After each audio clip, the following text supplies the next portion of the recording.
What is up, ladies and gentlemen, and welcome back to episode 6 now of our Leeds United career mode in FIFA 17. If you haven't missed it, I've just uploaded the pre-contracts best buys guide for seasons 1 to 5. I did it a bit differently this FIFA. I basically just showed you a 10-minute clip of the best players available to you and gave you a link that you guys can check out if you want to see any other players. So obviously I can't unfortunately use that list for this career mode because a lot of the players on that list will be too good for this Leeds United side at the moment, as we did have our first game of the episode against Ipswich here coming up at home, which is supposed to be Ellen Road, but unfortunately it's called East Point Arena. Yeah, my mistake. But there's a couple of things I want to mention in this episode, and that's the first bit. I am really struggling this year with FIFA. I do not know what it is. In career mode, I am struggling so far. I cannot seem to get a foothold and understand and be able to score goals. I create chances, but then when I jump to, like, legendary difficulty, it seems like the AI just have men behind the ball constantly and my players don't make runs. Now, I have tested out this theory and I've used this Leeds United side in Legendary, and then I've gone and played on my main account, or not my main account, my actual career mode off of YouTube, played that on Legendary, which was with Arsenal, and I think it is down to the fact that obviously the quality of players are going to be different.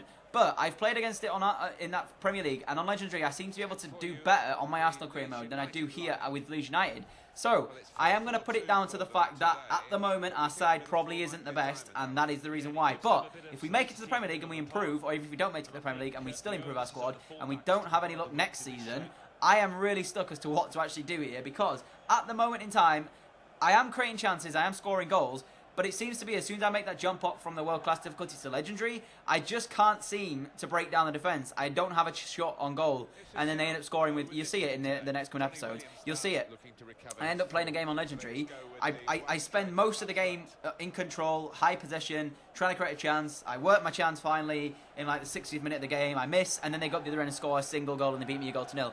And yes, it's realistic, because you don't have that many chances per game unless you're immediately breaking down sides. But at the same time, it's so frustrating to play a 90-minute game of FIFA and then not create a chance in the entire game until late on. So, at the moment, this is world-class difficulty, these games, by the way, until I actually tell you if it's Legendary or not. I can't remember. I think there is one Legendary game in this, but I could be wrong.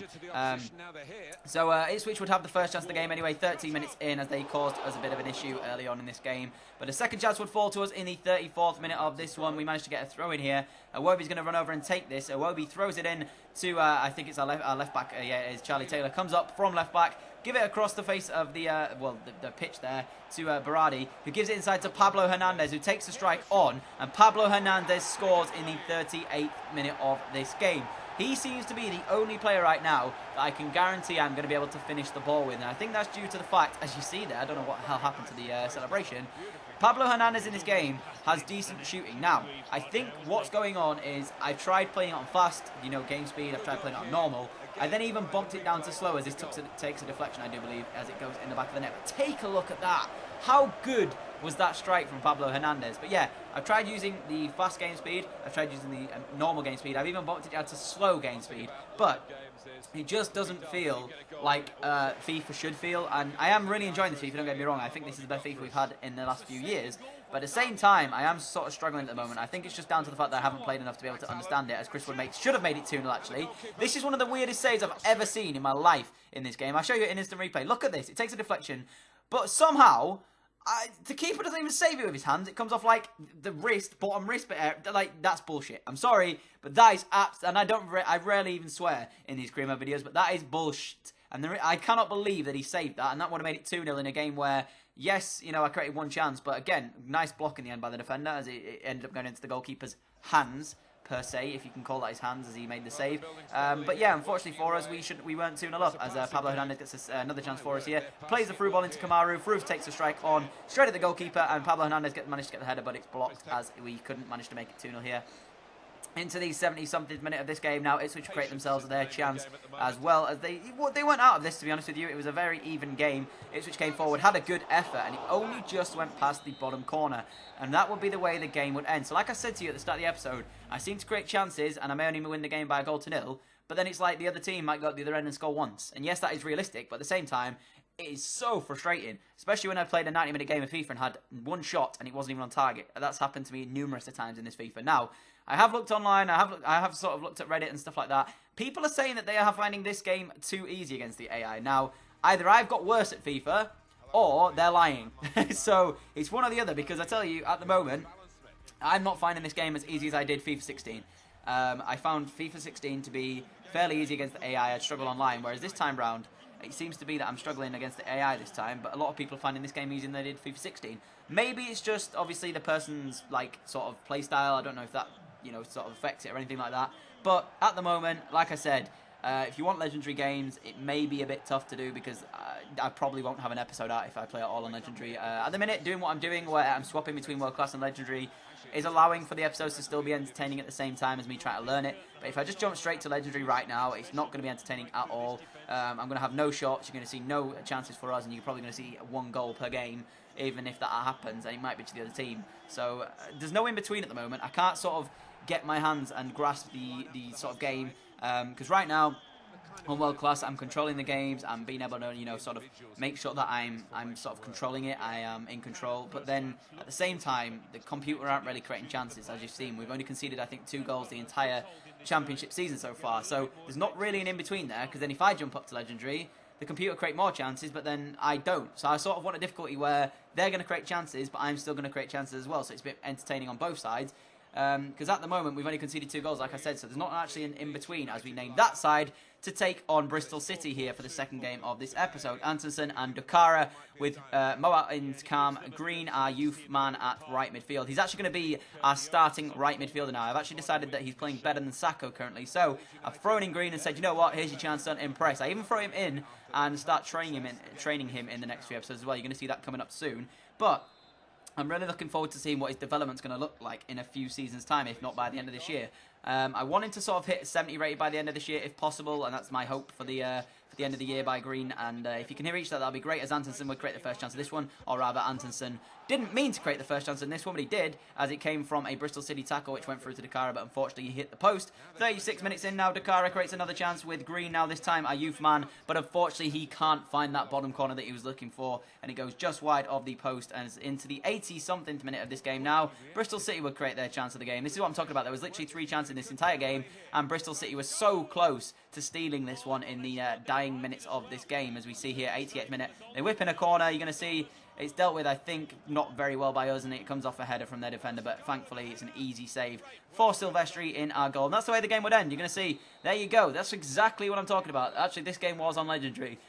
So we created 2 chances, one of which we hit the post, and it wasn't even our chance that we created because it came off a tackle. And then the other one just went wide. So that's what I'm saying. There's literally 3 chances in that one game, and that wasn't very entertaining to watch, to be honest, or even play, if I'm being honest with you guys. So right now, what I'm doing in swapping between World Class and Legendary, I think I'm going to keep it that way until I sort of get the hang of learning the sort of gists. And I thought I'd got the hang of it. I said it last episode. I thought I'd got the hang of it by moving the ball quicker, but it seems like even if I move the ball quicker now, sometimes my passes go astray. I have noticed as well, you can actually do custom tactics, so maybe I have to look into that, because there is a way you can actually set your passing to be less risky and sort of keep it at the ability to be able to knock it around and do tiki-taka football, like Barcelona do. But I haven't actually tested the custom tactics all that much in this game, so I probably won't be testing it yet unless I've actually gone into career mode on my Arsenal career mode and tested it there first. So for now, I think what we're going to be doing is leaving it at World Class and just bomb it up to Legendary whenever I see that or feel as if I'm playing well. Because if I smash somebody 3-0 on World Class, then I'll definitely bump it up, because obviously I've you know, it shouldn't be easy pickings for me. But then obviously if I go from that to then playing in Legendary and having 3 chances in a game, maybe then that's when I bump it back down. But for now, I think this next game you're going to see is on World Class. I think we played that one Legendary last game against Bristol City, as we take on wait a second, what the hell's happened here? Is that Barnsley? Yeah, it is. Never mind. I thought for a second in my head that we'd actually played Bristol City and then re-shown you the Bristol City highlights there, but it wasn't. It was just me making a blunder. It's actually Barnsley we're taking on now in the 3rd game of the episode. It's Kamaru and Chris Wood lead the line with Pablo Hernandez just in behind. Hernandez is definitely the best player of the series so far. If you remember in my Lazio one, if you ever watched that, Marco Parolo at central midfield was our best player in that one, and in this one, so far it's another central midfielder, but this one a bit more forward in terms of the way he plays. Pablo Hernandez, he's been unbelievable for us, and he's definitely definitely rewarded himself with a new contract for the next season coming up. You're going to see it. I think it's around episode 9 or even 10 that we offer him that contract, but he will definitely be re-signing that, fingers crossed, and he will be remaining at the club for another season after this one. I thought he was actually on loan at Leeds, but he's apparently not in FIFA. But I don't know if that's just that bug where if they're on loan at a club, they become permanently at that club. I think that might just be a bug. But at the moment, I'm very, very happy with how he's played for us, and that's why I'm probably going to reward him with a new contract come when he has 6 months remaining on his currently. Our team got ready in the huddle with Rob Green there. Mr. Safe Hands in goal. Obviously, I reckon he's been England's best goalkeeper for any tournament we've had. Rob Green was so safe in goal, and he was just such a good goalkeeper for England. I don't know why he was ever dropped in terms of goalkeeping ability, because I think he was the best we ever had. If you can't sense the sarcasm there, then you should probably stop watching the video, to be honest with you. But I mean, yeah, if you're a younger viewer, you probably won't remember Rob Green in net. Put it this way, he was possibly the worst England goalkeeper we've ever had.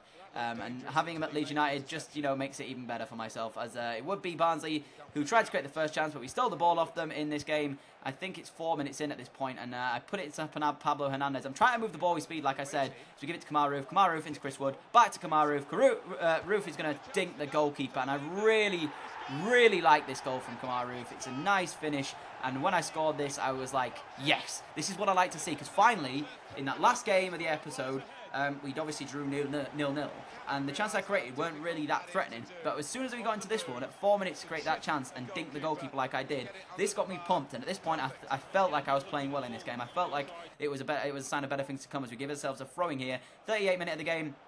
Ronaldo Vieira into, I think that's Berardi, who gives it into Bridcut, who gives it into Pablo Hernandez. Pablo Hernandez turns, strikes one as well, and he's going to find the bottom corner of the goal to give us a 2-0 lead in this game. Like I said, Pablo Hernandez is by far the best player of the series so far, and we are very lucky to have him here at Leeds. If we didn't have him, we'd be in a rut. I think he's our top scorer as well, so if we didn't have him at the club, we wouldn't be doing as well as we are currently, and he's such a good signing for Leeds. He scored an absolute crazy goal in real life against Cardiff, and I'm really looking forward to seeing how he gets on here at Ellen Road, as he sees is obviously in real life. He's been playing quite a bit for Leeds, and I do want Leeds to go up. I'm obviously an Arsenal fan by trade, but all my family and stuff, and being from Leeds, it would be nice to see them in the Premier League. And when they signed Pablo Hernandez in real life, and when they signed the players they have in real life, I was expecting a better start to the season from them, but it's been a slow start. But hopefully, I think they've got 5 games undefeated now on the bounce. Hopefully Gary Monk's got a bit of stability there, and hopefully he is the manager to get them up into the Premier League, as Kamar Roof made it 3-0 for us in the 51st minute of the game,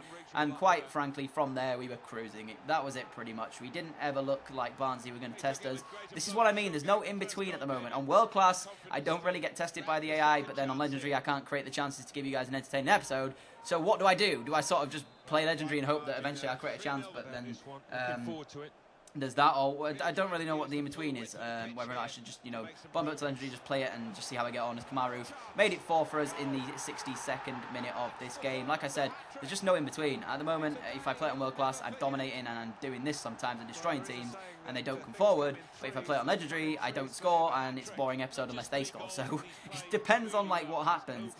So I think I will just do what I'm doing at the moment and just keep it at World Class and then occasionally bump it up to Legendary. So the next game will be on Legendary, as we just smashed Barnsley by 4 goals to 0. We are coming towards the end of the episode, though. If you have enjoyed, don't forget to drop that like button. I've been Danny, and I'm out. Peace. English Football League Championship. Birmingham City 2, Blackburn Rovers 1.